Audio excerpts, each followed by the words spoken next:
Olá, seja muito bem-vindo a mais um KSCast. Seja muito bem-vindo você também que nos acompanha lá pelo nosso canal no YouTube, o KS Advogados. O meu nome é Felipe Osmar Krieger. O meu nome é Rubiane Spengler e no KSCast, edição desta sexta-feira, nós vamos acompanhar as decisões trabalhistas e previdenciárias que movimentaram o mundo jurídico. Então acompanhe até o final que traremos informações importantes e relevantes sobre essas áreas do direito. Então, vamos direto à informação.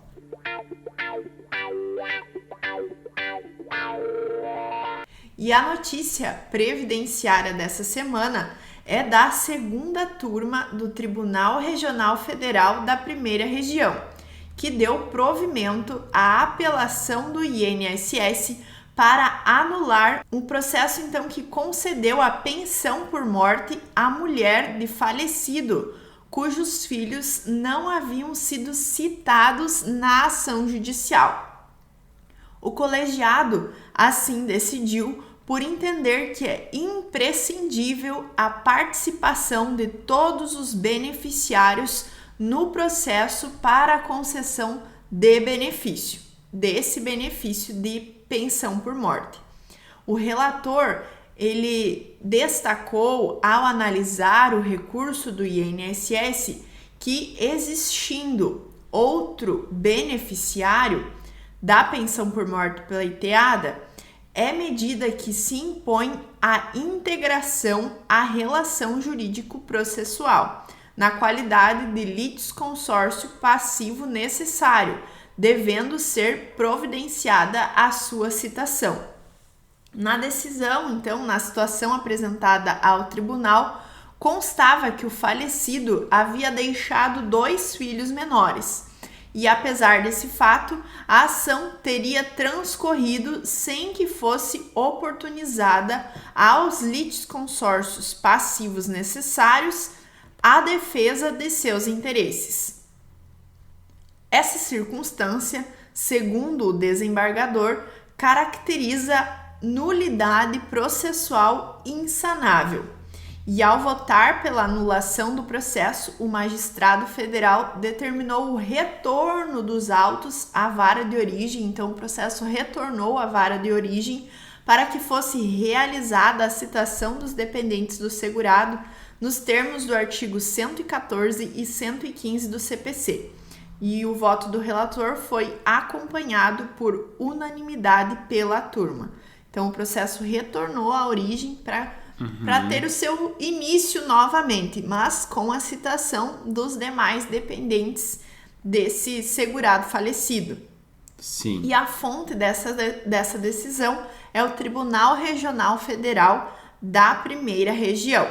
Sim, é importante, né, que seja esclarecida essa situação, né, porque no caso da pensão por morte, então, havia mais de um dependente, né, que teria o direito, então, de receber essa pensão. Exato. E pelo fato, então, de que a ação tramitou sem a citação de todos os dependentes, de todos aqueles que teriam direito ao recebimento dessa pensão, foi determinado, então, a anulação e o retorno desse processo à origem para que, então, seja citado esses dependentes e o processo, então, passe a tramitar de forma regular agora. Sim, bem interessante.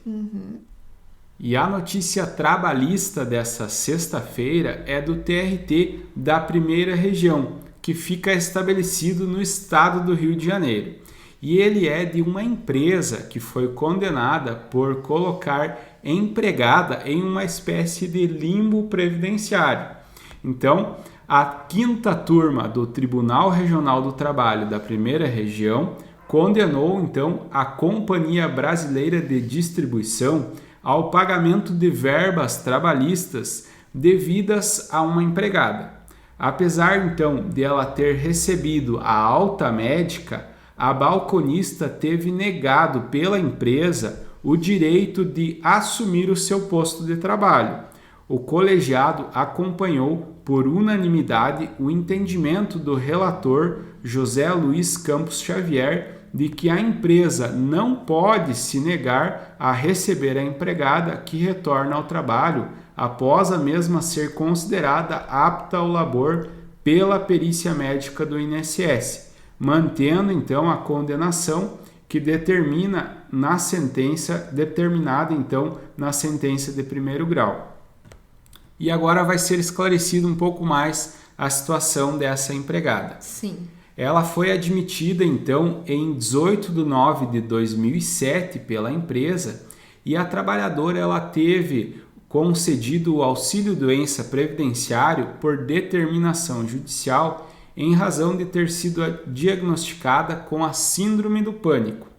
Após ter sido considerada apta ao labor pelo INSS, a balconista então narrou que retornou à empresa para reassumir o seu posto de trabalho, mas que a empregadora considerou-a inapta para o labor. Dessa forma, pleiteou então o recebimento dos salários vencidos e vincendos e as demais vantagens a contar então de março a setembro de 2015. Em sua defesa, agora vamos ver a versão então da Companhia Brasileira de Distribuição. A empresa alegou que não havia qualquer valor devido à trabalhadora, uma vez que desde que a balconista esteve em benefício previdenciário, não mais procurou a reclamada para informar a sua real situação. Então, analisando essas duas versões, a terceira vara do trabalho de São Gonçalo, com a juíza do trabalho Rosemary Minizini, condenou então a empresa ao pagamento dos salários do período de 1º de março de 2015 a 20 de nove de 2015. E ela destacou então, não há como reconhecer sendo legítimo este limbo previdenciário trabalhista, ou seja, quando a empregada fica sem receber o benefício previdenciário, eis que apto para o trabalho segundo o INSS e sem receber o salário, na medida que o empregador questiona a mencionada alta e afirmou então a magistrada em sua sentença. Inconformada então com essa situação, a Companhia Brasileira recorreu da decisão. A empresa então sustentou em síntese que a empregada sempre esteve afastada do trabalho, gozando de benefício previdenciário. Disse ainda que, conforme as próprias palavras da obreira, ela foi considerada inapta ao serviço pela empresa.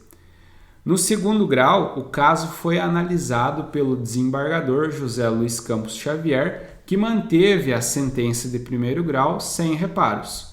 O relator afirmou que era ônus da empresa comprovar que forneceu serviços para a balconista após a alta pelo INSS. Contudo, analisando então o conjunto probatório, observou que a empregada não recebeu atribuições após a sua alta médica, haja vista o teor dos controles de ponto da época. Ademais, o desembargador assinalou que o empregador não pode se negar de receber a empregada que retorna ao trabalho, após a mesma ser considerada apta ao labor por perícia médica do INSS, sob pena de condenação, então, ao pagamento salarial do período em que a reclamada estava oficialmente apta ao trabalho. Assim, então, havendo prova de que a empregada não foi recebida de volta ao emprego após a alta previdenciária e tendo em vista que a reclamada não comprovou qualquer fato impeditivo do direito da reclamante, ele manteve então a sentença por seus próprios fundamentos. Concluiu então o relator e são admissíveis ainda, foi destacado aqui, são admissíveis recursos dessa decisão nos termos do artigo 893 da CLT.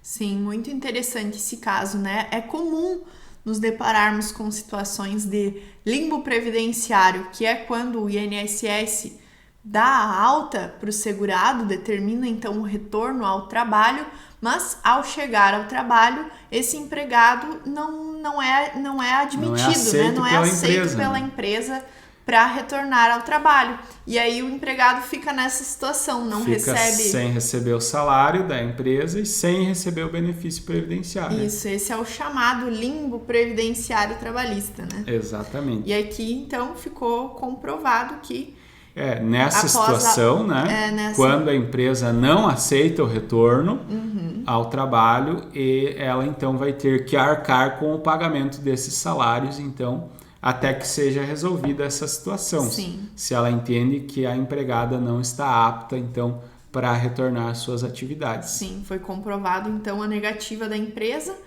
e, nesse sentido, foi condenado, então, ao pagamento do salário dessa empregada, né? Exatamente. E esse, então, foi mais um KS-Cast, interessantíssimo podcast dessa semana.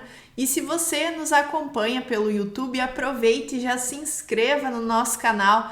Assim você sempre será notificado quando tiver vídeo novo por aqui, se você ativar o sininho das notificações.